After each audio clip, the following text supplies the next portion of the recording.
জাতিসংঘের মানবাধিকার দফতরের জুলাই-আগস্ট ২০২৪ সালে বাংলাদেশের অস্থিরতা নিয়ে প্রকাশিত প্রতিবেদনে বর্ণিত মৃত্যুর সংখ্যা নিয়ে প্রশ্ন উঠেছে। প্রতিবেদনে বলা হয়েছে ১৫ জুলাই থেকে ৫ই আগস্ট পর্যন্ত কমপক্ষে ১৪০০ জন নিহত হয়েছে, যা সরকারের দেয়া ৮৪৩ জনের সংখ্যার চেয়ে অনেক বেশি।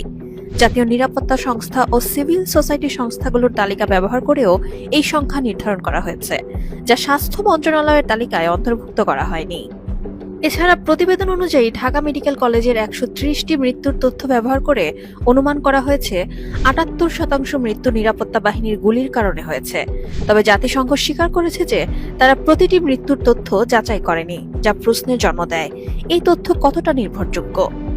অন্যদিকে আওয়ামী লীগের দাবি অনুযায়ী ১ জুলাই থেকে ১৫ আগস্ট পর্যন্ত দলটির ১৪৪ জন নেতাকর্মী হত্যার শিকার হয়েছেন, কিন্তু OHCHR এই দাবিগুলো স্বাধীনভাবে যাচাই করতে পারেনি।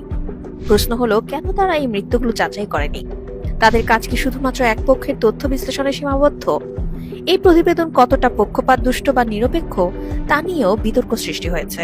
জাতিসংঘের মানবাধিকার দফতর তাদের প্রতিবেদনে মৃত্যুর যে সংখ্যা উল্লেখ করেছে তা কিভাবে সরকারের দেয়া সংখ্যার চেয়ে এত বেশি হলো? যদি জাতিসংঘ নিজেরাই স্বীকার করে যে তারা প্রতিটি মৃত্যুর তথ্য যাচাই করেনি, তাহলে তাদের রিপোর্টের গ্রহণযোগ্যতা কতটা নির্ভরযোগ্য? স্বাস্থ্য মন্ত্রণালয় কেন জাতীয় নিরাপত্তা সংস্থা বা সিভিল সোসাইটির সংস্থাগুলোর তালিকা ব্যবহার করেনি? জাতিসংঘের প্রতিবেদন কি সব পক্ষের তথ্য বিবেচনা করে নাকি শুধুমাত্র একতরফা বিশ্লেষণ করেছে? আওয়ামী লীগের দাবি অনুযায়ী ১৪৪ জন নেতাকর্মী নিহত হয়েছে, কিন্তু জাতিসংঘ কেন এই তালিকা যাচাই করেনি? কেন জাতিসংঘের প্রতিবেদন আওয়ামী লীগ সমর্থকদের মৃত্যুর তদন্তে আগ্রহ দেখায়নি? জাতিসংঘের প্রতিবেদন কি রাজনৈতিক উদ্দেশ্যে প্রভাবিত হতে পারে? যদি প্রতিবেদনটি সত্যি নিরপেক্ষ হয়, তাহলে কেন তারা ৫ই আগস্টের পরের হত্যাকাণ্ডগুলো তদন্তের বাইরে রেখেছে? কেন শুধুমাত্র সরকারের নিরাপত্তা বাহিনীর ভূমিকা নিয়ে প্রশ্ন তোলা হয়েছে, কিন্তু যারা সহিংসতা ছড়িয়েছে তাদের ভূমিকা উপেক্ষা করা হয়েছে? কেন জাতিসংঘের প্রতিবেদনে বিক্ষোভকারীদের দ্বারা সংঘটিত সহিংসতা, হত্যা ও লুটপাটের কোনো বিশদ বিবরণ নেই?